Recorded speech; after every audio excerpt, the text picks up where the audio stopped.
Blessed morning, everyone.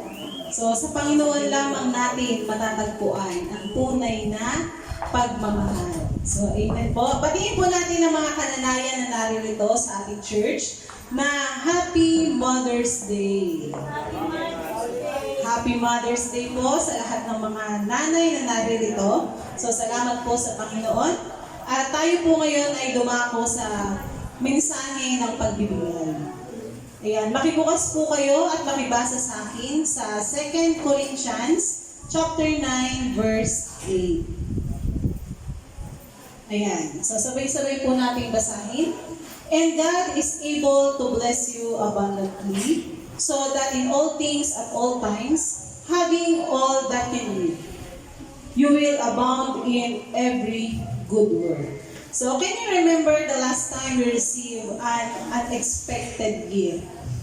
So, maaaring ito ay regalo na material na bagay na ito ay gustong-gusto natin, di ba? Sino ba sa atin ang ayaw makatanggap ng regalo? O, ang mga nanay ngayon, umaasa na makakatanggap ng regalo ngayong araw.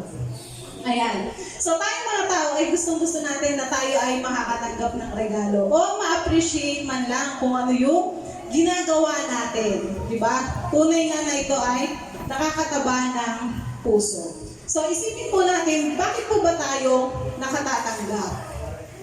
Dahil maaari tayo ay nakapagbibigay. So, kaya kung ikaw ay walang natatanggap, naku, baka kasi hindi ka nagbibigay. So, iwasan natin yung tayo ay tanggap lang ng tanggap. Matuto rin tayong magbigay. Did you know that we are created to give? Alam po ba natin yun? So, God created us to love gift because He is the ultimate gift giver. We are His creation. God created us in His image. His gift to us was life. So, ayan po ay nasa Genesis chapter 1, verse 27. He gave us His breath inside our lungs. His gift to us was a part of Himself. Sabi po sa Genesis 2:7, He gave us a purpose. He gave to us is to know our existence matters. Sa Ephesians 2:10. At ang pinaka-importante po, He created us to know His ultimate gift. Sino po yung ultimate gift na yon? Walang iba kundi si Jesus. God's gift to us through Jesus is eternal and freedom from sin. Sabi po sa John 3:16, God is a giving God. For God so loved the world that He gave, and we are created in His image. So, we were also created to give.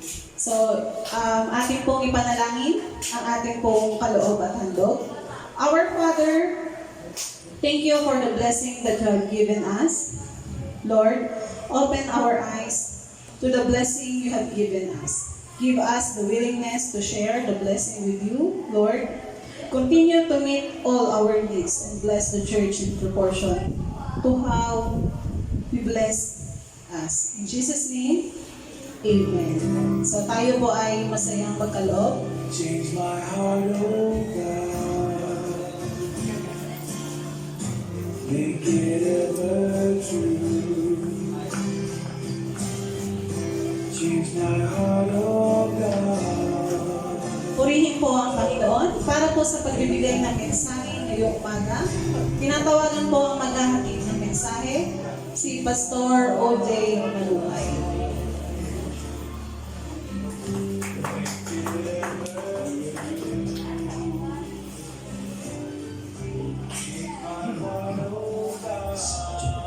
Okay, good morning po sa inyo lahat. Good morning naman din po. Good morning everyone. So, Happy Mother's Day sa lahat ng mga nanay. Si Calvina, si Rosel. Yan lang ba nanay? Si Bebs at si Ate Jo. Okay, praise God. Muli tayo nagkasama. Purihin ng Panginoon sa ating pong panumbahan. At sa pag-alakan muli tayo magkasama-sama. no, sa pagpupuri sa ating Diyos. So, ngayon po ay pagdiriwang ng araw ng mga nanay. Yes. Kaya, ang ating pong pag-uusapan ngayon ay may kinalaman no, sa mga ina. Kaya yan ang ating titignan. No? Ano nga ba ang mga bagay na nais ng Diyos sa ating buhay sa pamamagitan din ng mga nanay sa buhay natin. Okay, so ngayon ay pag-aralan natin ang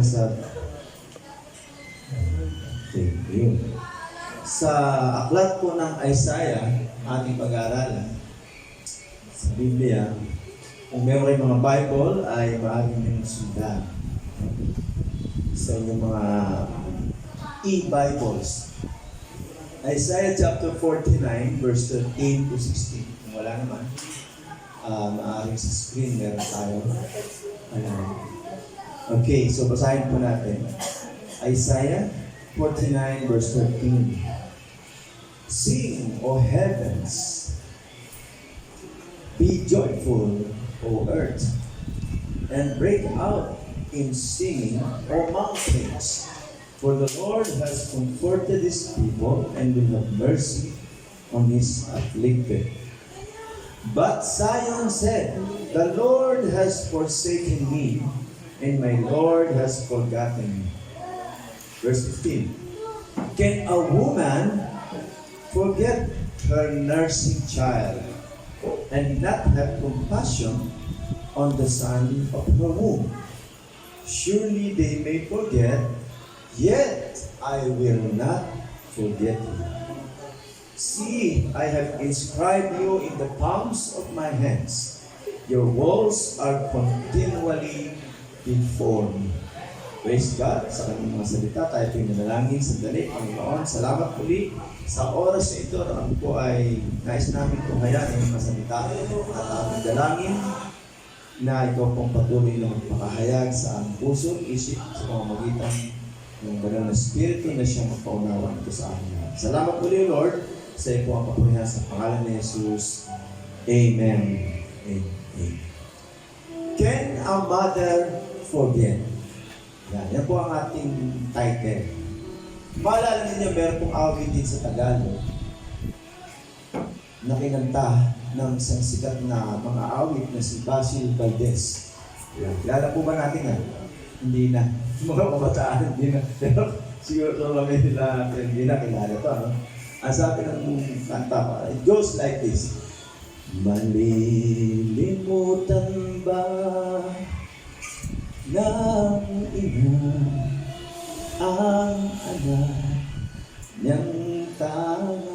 Sino kumatanong? Mga akala. Sinabi? Alala ba? Di ba? Hindi yata. Eh dyan, baka meron niya alam. Hindi. Kasi hindi pa ninyo, ako kasi mahilig sa music. Ang kumanta po niyan ay si Basil Valdez. Hindi yung kanta niya. So, wari ba doon, connected doon sa biblical na kapahayagan mula sa Bible. Ang sabi ko sa binasa natin, sa Isaiah, sa verse 15, can a woman forget her nursing child? Malilimutan ba ng ina? Siyempre, talagang sabihan ng mga nanay, ng mga tao. Ang anak, maaaring makalimot. Pero ang ina, hindi yan. Hindi makatitiis yan. Kahit na anong bunganga niyan. Gusto mo, Armalite pa eh. Sabi ng mga anak. Di ba? Kasi gano'n ng mga bata, ang tingin sa mga nanay, Armalite. Kasi lagi na ng bunganga, umaga pa lang. Umaga pa lang. Nandun na kaagad ang bunganga. Kasi pag nakita mga anak na, puro gadget agad. Umaga, ano ba yan? Gadget yan. Tigo-digo, dire-diretso na ito. Ganun ang mga ilan. Ang mga magulang. Somehow ay parang nagkakaroon ng hinanakit ang mga anak kasi laging nabubungaan hanggang sa tatampo, parang nasa manulog. Pero at the end ay hindi pa rin makakatiis ang ina at ang mga magulang. Bandang huli, ganun pa rin. No? Siya pa rin mag-giveaway. Anak, kakain na. Yung pa rin babagsak. So, ibig sabihin lang ay yung pagmamahal sa ina o ng mga magulang ay hindi kailanman makalilimot o makatitiis sa kanyang pagmamahal sa kanya. Amen ba mga nanay? Yan, diba? So, pero dito po sa ating pag-uusapan ay inihalin tulad ng Diyos sa ating buhay. Ang sabi dito, malilimutan ba kahit a woman forget her nursing child and not have compassion on the son of her womb? As ano sagot dito? Ha? Pasilin natin. Diba? Ayun. Surely, surely they may forget. Wow! Malilimutan pala, biblical. Malilimutan. Mamaya pag-uusapan natin yan sa mga topic, sa mga points niya. Okay. Pero ang sabi dito, ang sabi naman dito, yet, ang sabi ng Panginoon, yet I will not forget you. So, kinumpara ng Panginoon, ng Diyos, no? Kung ang ina, sabi doon, surely they may forget. Pwede naman. It is possible. Pero ang sabi ng Panginoon, but, or yet ako bilang Diyos, hindi makalilimot. Siyempre, ibig sabihin lang dito, hindi naman perfecto talaga ang mga ina. Or there are some in this world na pwedeng mangyari, makalimot talaga. Meron na tayong mga nababalita, iniwanan ng anak basta iniwanan lang sa ano eh. Di ba? Yung mga kwentong iniwan sa basurahan, may makakuha, alagaan. So, iniwanan, grabe naman ina yan. So, may mga ganun eh. Well, it's true, no? At yan ang nais natin pag-usapan. Hindi lamang dahil ngayon ay araw ng mga ina, inaalala natin ang mga ina sa kanilang mga kadakilaan. Ganyan lang naman ang mga nanay, bunga lang naman yan. Simple-simple lang. Parang, kaya mga anak, pag-aralan nyo kung paano kiliti ng mga ina. Diba? Kahit na bunga yan, medyo konting papuri naman, alam mo mama, ang ganda-ganda mo. Yan. Lalo na kapag hindi ka nagagalit. Mag-ayos ka. Sabihin ng nanay. Diba? So, maaaring yan.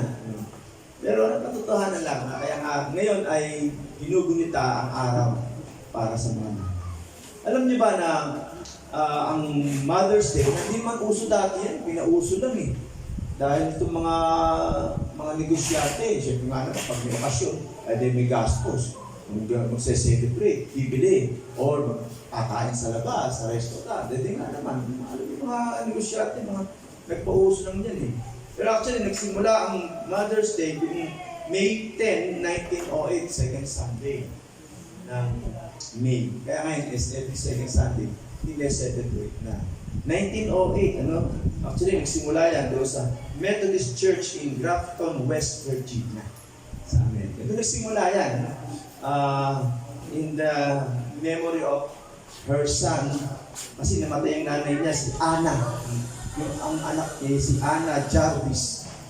Siya nagpasimula niya na alalahanin ng kanyang magulang hanggang sa napauso niya sa kanilang church hanggang sa nakonekta na sa national as a national holiday doon sa Amerika as well as into the whole world. Kaya nagkaroon tayo ng Mother's Day. Okay? So, but actually, ito po ay very rightful activity na dapat nang ginagawa talaga. At gunitain ng pagkilala sa mga ina, sa kanilang mga pagsasakripisyon, kailangan. In Exodus chapter 20, verse 12, it says, honor thy father and thy mother, that thy days may be long upon the land which the Lord thy God may give it to thee. Honor your father and mother so that you will live long. Ang sabi naman sa ibang sabi. So, kilalanin at irespeto, respect. Kahit ano pang klaseng ugali, tao naman laging kanya-kanyang ugali. Amen? So, but ganun pa man ay, ang ating pag-usapan ngayon ay it's about not just only about motherhood, but about God's care for His own children. Likewise, like a mother. No? Na ang ating Diyos ay parang, gayon pa man ay katulad ng mga ina. Kaya ang sabi doon, can a woman forget? Yes, surely, but I will not, ang sabi ng Diyos. Kung ang mga ina, somehow, ay sometimes pwedeng makalimot, pero ang Diyos, never. Okay? So, can a mother forget? Ito pag-usapan natin. It's a comparison about God's love compared to the love, the mother's love. Amen? Can a mother forget? Number one, can consider mother's love. Sabi dyan, consider mother's love. Ano yung pag-ibig ng Diyos o ng ina na sinasabi? Ito yung tinatawag na letter A is the loving mother's instinct. Meron tinatawag na loving mother's instinct. Okay? Yung instinct talaga na ang ina ay natural na mapagmahal yan.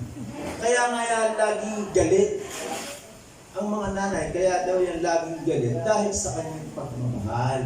Ayaw niya ang kanyang mga anak ay maging pangit ang ugali, mga lumaking barumbado, kaya galit lagi yan. Sinabi ng huwag yan eh. Kaya ganyan. No? Kaya laging nakasigaw ang mga ina. Okay, pero because of that instinct of a mother's loving instinct, the loving mother's instinct. Ang sabi ko sa Isaiah 66:13, as one whom his mother comforts, so will I comfort you, and you shall be comforted in Jerusalem. Ito ang nagkasalita ay ang Panginoon. Sa pamamagitan ni Propeta Isaias. Kung paano ang pagmamahal ng ina ay nagbibigay ng comfort, so will I, ang sabi naman ng Panginoon.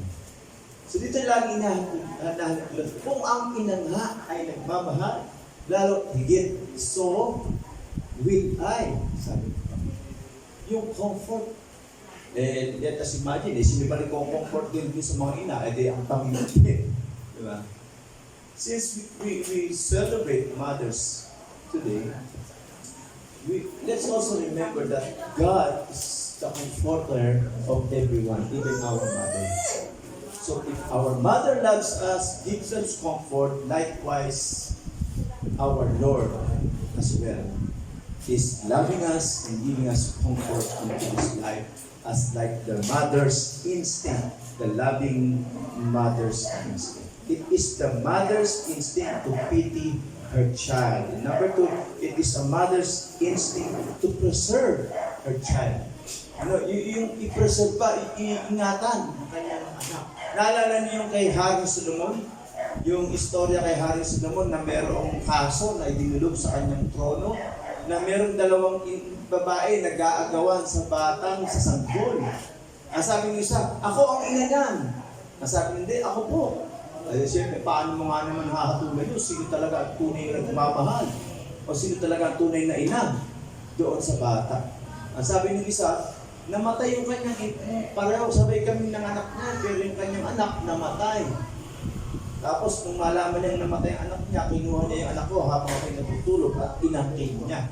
Ang sabi ng magulang ng isa. Okay? Hindi totoo yan. Anak ko ang bata nito, so tatalo. Napakahirap na hatulan yun na paano mo usisiguro sino tunay na may-ari. Anong ginawa ng Panginoon? Ni Haring Solomon. Diba? Alam niyo ba yung istorya yun? Yung istorya na yun? Ang ginawa ni Haring Solomon, sige, dahil wala talagang umamit kung kaninong magbigay, kung kanino talaga yan. Ang sabi na Solomon, aka na ang espada at akin na ang batang yan. Hatiin ang bata at ibigay ang kalahati sa mga ina na yan. At nung kanyang gagawin na yan, biglang sumigaw ang tunay na ina. Huwag na po, hindi na po sa kanya. Huwag na patayin ng bata. Automatically, nandun yung instinct that to preserve the life of the baby. That's the mother's instinct. No? Merong preservation, meron siyang instinct na ano mang mangyari, ayaw niyang may masamang mangyari sa kanyang anak. Like our Lord, ano? Ganun din, ayaw niyang may mangyari masama sa akin. Pero alam natin yung story doon, ano naging resulta? Ang sabi ni Hari Solomon, ibigay sa babaeng ito siya ang tunay na ina. Kasi paraya na sige na bigay na lang diyan kaysa mapatay yung bata. Kasi nalaman ka agad ni Hari Solomon, matalino Kaya nga siya yung wisest man ever lived on earth. Okay? So, nagpapakita yan na ang isang ina talaga mayroong siyang mother's instinct ang tawagin. Like our Lord, our God. Natin laging He wants us to be preserved in our life. Not just in physical, but also in our spiritual life. Ayaw niya na tayo ay mapahamak sa buhay na ito. Okay? So, yung iba nga, kaysa mapahamak ang kanyang anak dahil sila'y mahirap lang, ipinaampon. Sige na po. Ampunin niyo na kaysa wala akong kaya ibuhay dyan. Masakit man, no? Pero para mabuhay lang ang serve. So, may mga ganyan mga pangyayari. Okay, so that's the loving mother's instinct. The way to consider mother's love. Okay? The way to consider mother's love is about the loving mother's instinct. And letter B is about the loving mother's infant. Yung kanyang anak. Okay, her particular care for this needy child, her sucking child. Isipin mo naman, dumedede pa yan. Talagang nangangailangan ng pag-aalaga. Hindi ba pwedeng pabayaan niya? Ay, hindi birong pagsasakripisyo yan. Okay? Yung care, the loving mother's care for the infant. Iba yung kalinga ng ina. Amen? Talagang, yung kahit anong gawin ng mga tatay, pag kinarga yung sanggol, hindi niya yan mapatatahan. Amen? Pero pag ang ina, ang kumarga dyan at nilagay na sa kanyang dibdib, tatahin. Iba ang ina, no? Kaya sila yung tawag na that the loving mothers for the infant, that in her particular care for her sucking child. Sumededi pa yan, sumususo pa yan. Kailangan niya talaga ang ina. No? Hindi ang ama. So, siyempre mga ama, of course, mahal. Pero iba yung part ng nanay. Okay? Also, her connection with this newborn child, the son of her womb. Sabi na sa binasa natin. Okay? Na kung saan ang mga ina ay may connection. Talagang konektado yan. Okay? Imagine nyo, kaninong nanggaling puso diyan.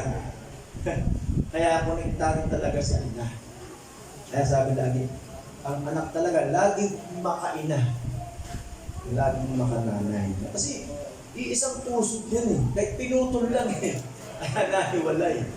Diba? Ganon ka konektado ang ina. Diba? Kaya naman, pinakikita the loving mother's infant kung paano sa kanyang sanggol ipinakikita that this we will consider mother's love. Okay? A mother, okay. Hindi malilimutan. Yung pinagdaanan niya. Okay? So, can a mothers forget? Okay, number 2. Consider memories limitation. So, ito yung mga pagpapatunay. Yung una, pinakita, hindi malilimutan. Malilimutan ba ng ina? Hindi talaga. Pero sa Bible, there is a possibility. Alam natin, talaga, may mga minsan, may nangyayari. It is possible. Bagamat hindi naman lahat, hindi karamihan talaga ay hindi makalilimot.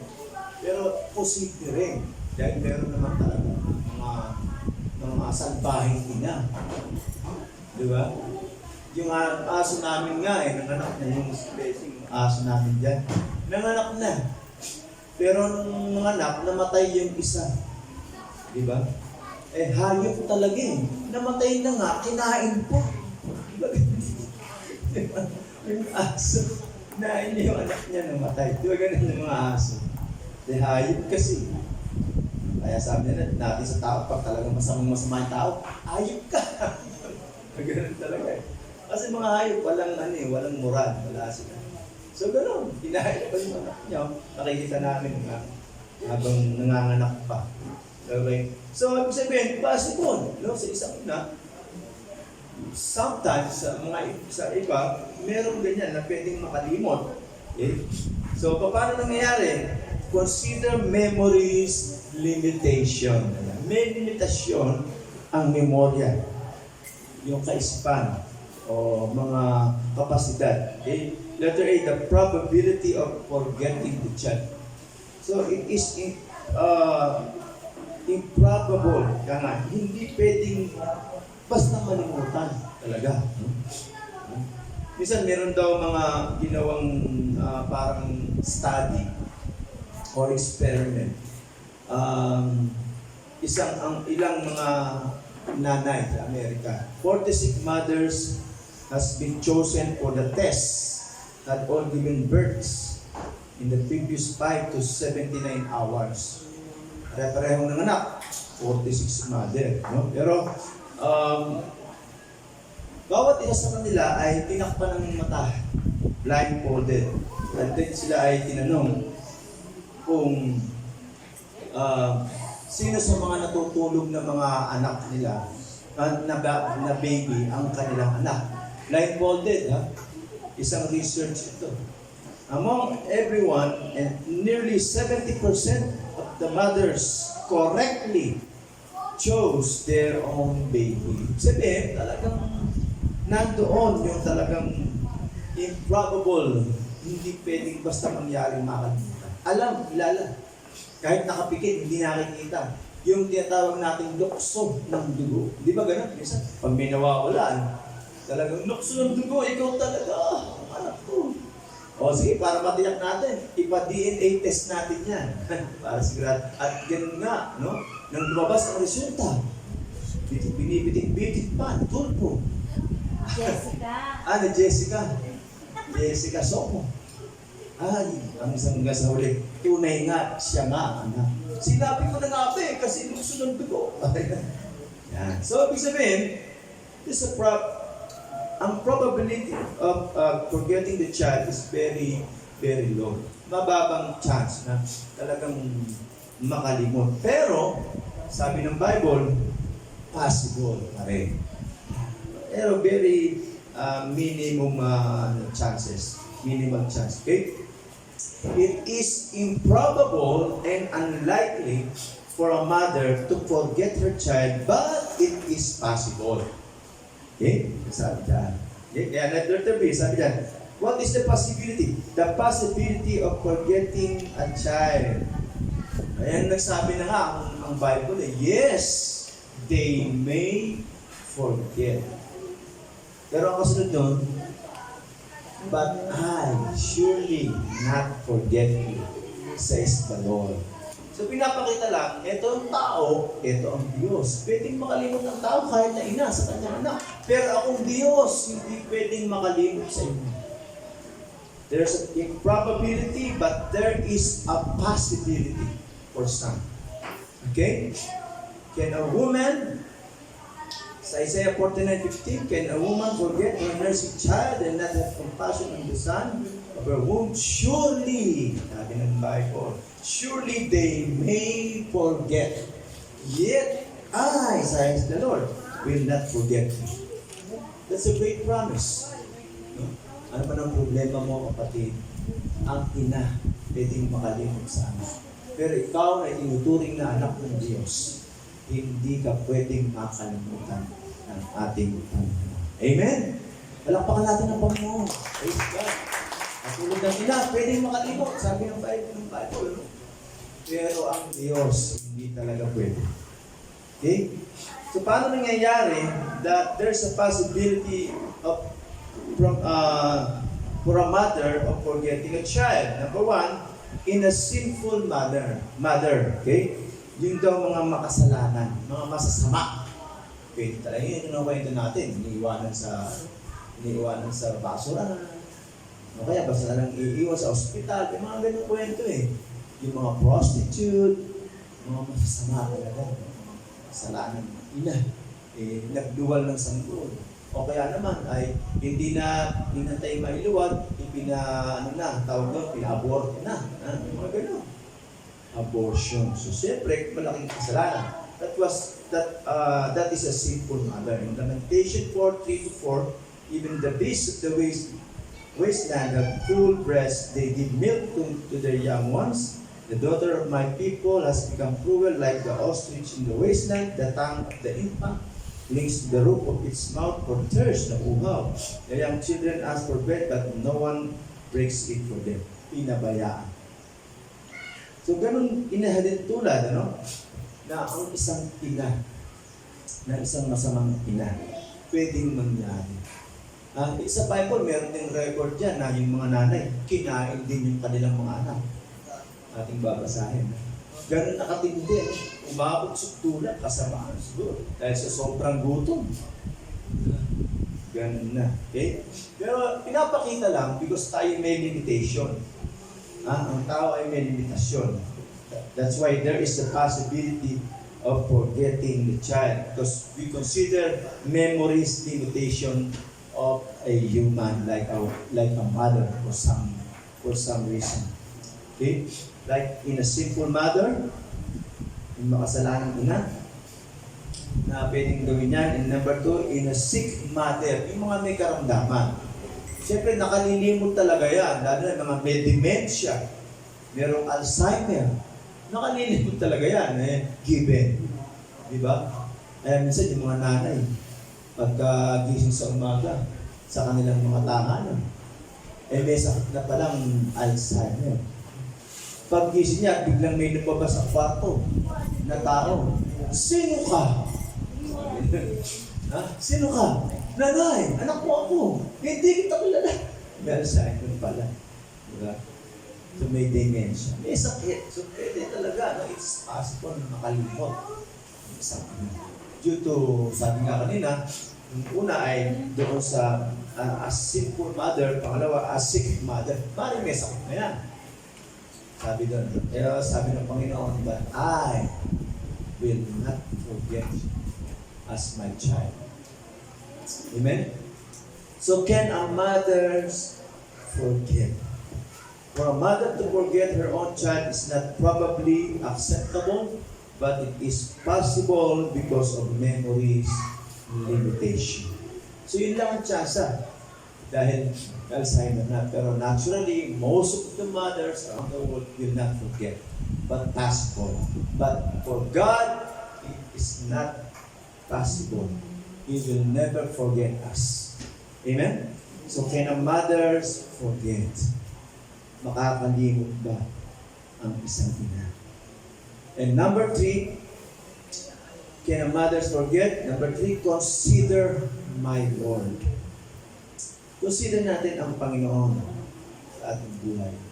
If any mother can forget us, then we consider the unforgetfulness of our Lord. Hindi tayo pwede manimutan. In verse 15-16, sabi niya, can a woman forget her nursing child and not have compassion on the son of their womb? Surely they may forget, yet I will not forget you. Hindi kita malilimutan. Sa verse 14, sabi, but Zion said, the Lord has forsaken me and my Lord has forgotten me. Sabi doon. Kasi itong background ng Isaiah na ito, na binabasa natin, ay nagpapakita ng sitwasyon ng Israel ng panahon na yan. Na sila ay nakararanas ng matinding pagsubok. Sila ay sinakop ng dayuhan. Marami sa kanila ay napatay hanggang sila ngayon ay nasa ilalim ng captivity ng ibang bansa. Kaya parang feeling nila sila ay iniwanan ng parang isang ina na pinabayaan. So, ganun ang sitwasyon nila. Yun ang sinabi. Kaya sabi nito, Zion said, yung Zion ay tumutukoy doon sa mga anak ng Diyos, yung lugar ng pinili ng Diyos ang mga Israelita. And Zion said, the Lord has forsaken me and my Lord has forgotten me. So, ganun ang pakiramdam. Pero ang sabi ng verse 15, ang sagot ng Panginoon dyan, can a woman forget? Yan ang tulad muna sa ina. Ang ina nga hindi makakalimot. But I, sabi ng Panginoon, will not forget you. Kaya tanda natin yan, no? Kung paano ang ina natin, hindi tayo malilimutan, higit sa lahat, ang ating Panginoon, hindi makakalimot sa atin. Bilang tayo kanyang mga anak. But our Lord promised us, yet I will not forget you. Okay? Paano yun? Letter A, He will not forsake us. Hindi tayo pababayaan. He will not forsake us. He is superior in this claim that He will not forget us. In Psalms 27 verse 10, it said, when my father and my mother forsake me, then the Lord will take me up. The Lord will take me up. Sabi ng psalmist, kahit na ako'y pabayaan ng aking mga ama at ina, the Lord will take me up. Ang Panginoon ang magkakalinga sa akin. So ito'y biblical. Kaya maraming ganyan di ba? Yung mga istorya na ganyan, yung pinabayaan ng mga magulang, isang puli ng lubos na, wala ng mga magulang, pero nakakilala sa Panginoon.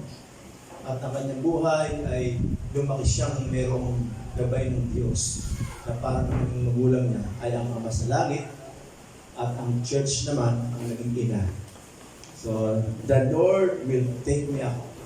Ang sabi ng psalmist, tumulat dito, okay? Number 2, He is sure in this claim. Superior, talagang siya talaga hindi nagpapabaya. He is sure in this claim. In Hebrews chapter 13 verse 5, it says, let your conversation be without covetousness and be content with such thing as you have, for He has said, I will never leave you nor forsake thee. I will never leave thee nor forsake thee. Hindi ko kayo iiwanan, hindi ko kayo pababayaan. Ang sabi ng Panginoon. Okay? So dito, sigurado siya. He is sure in His Word. He claimed it in the Bible, in the book of Hebrews. I will never leave thee nor forsake thee. Imagine. Hindi na tayo pwedeng iwanan or pabayaan sa ating buhay. Letter B, sabi dito, yung letter A, He will not forsake us. Letter B, He will not forget us, as well as our mother. Consider the Lord. Consider the Lord. Consider my Lord. Remembering that can our mothers forget us. Much more, the Lord will never forget us. Consider our Lord. Amen? He is superior in His claim. He will not forsake us. He is sure in His claim. He will never leave us. And He will not forget us. Letter B. Yet will I not forget you, in verse 15. Sabi, I will never leave.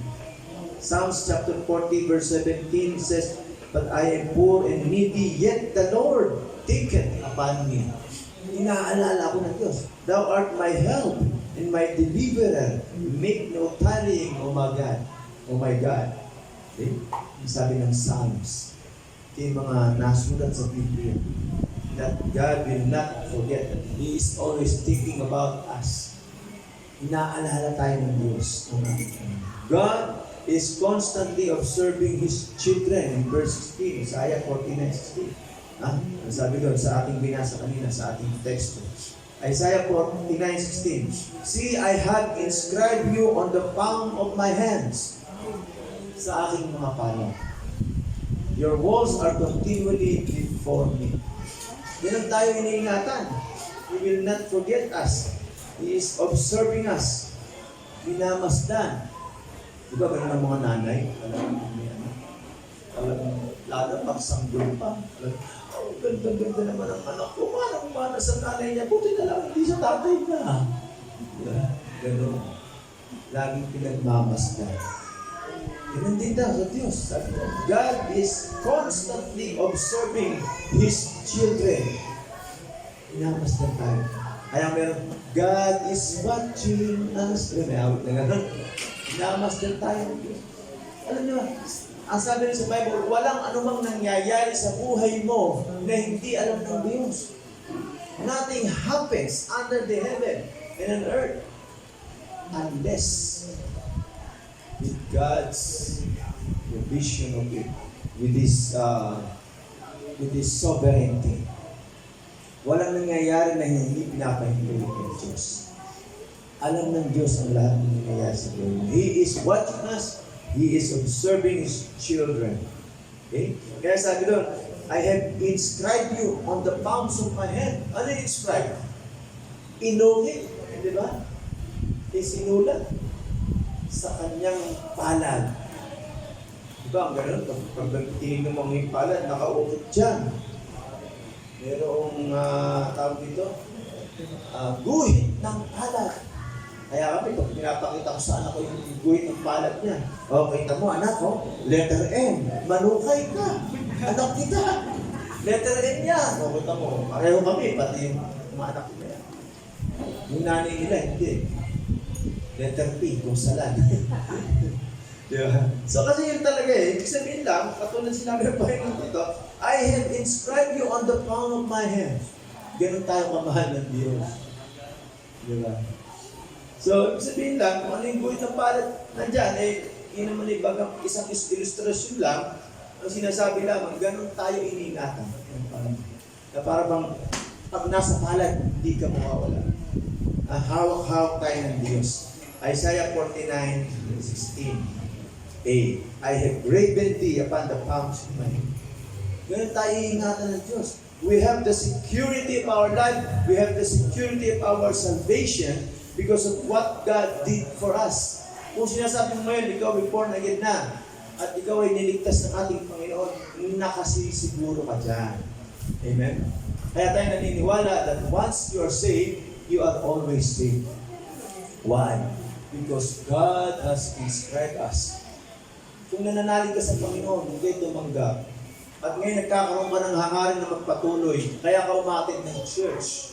That shows that God has started your spiritual life. You have been regenerated. Kaya ka ngayon ay nasa church. Kaya naghahanap ka ngayon, malaman pa ng marami. You still longing for more spiritual food. Because God has already started to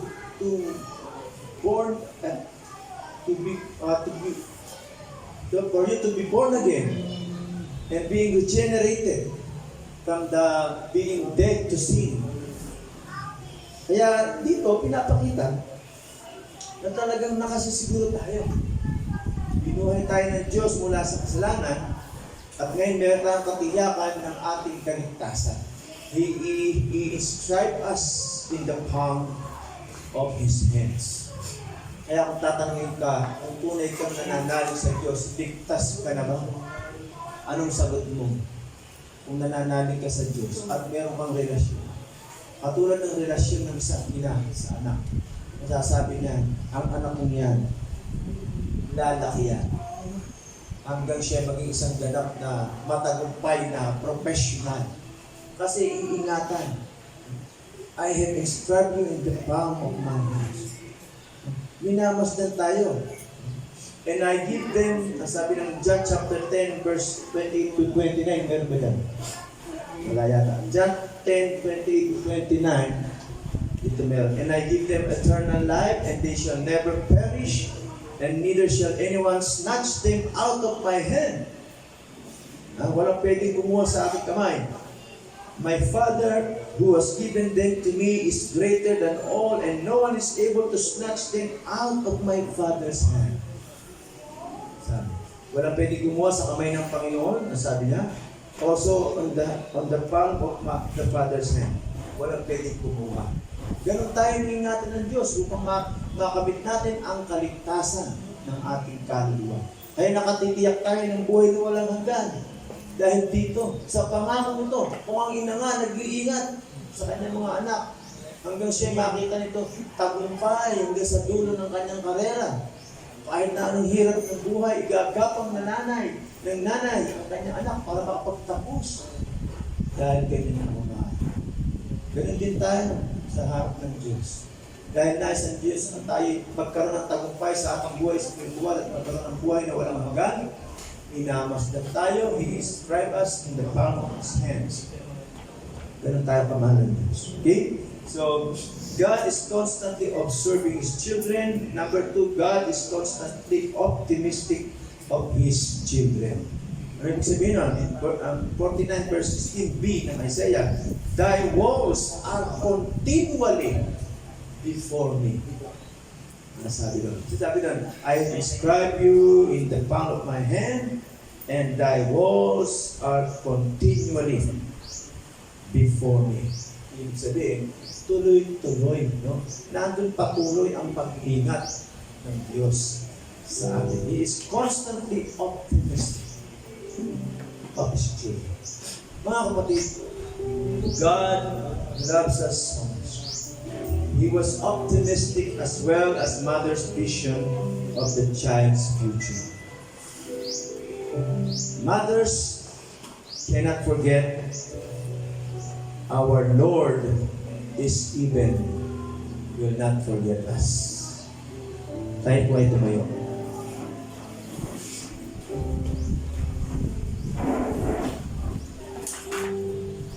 In Philippians chapter 1 verse 6, being confident of this very thing, that He who has began a good work in you will complete it until the day of Jesus Christ.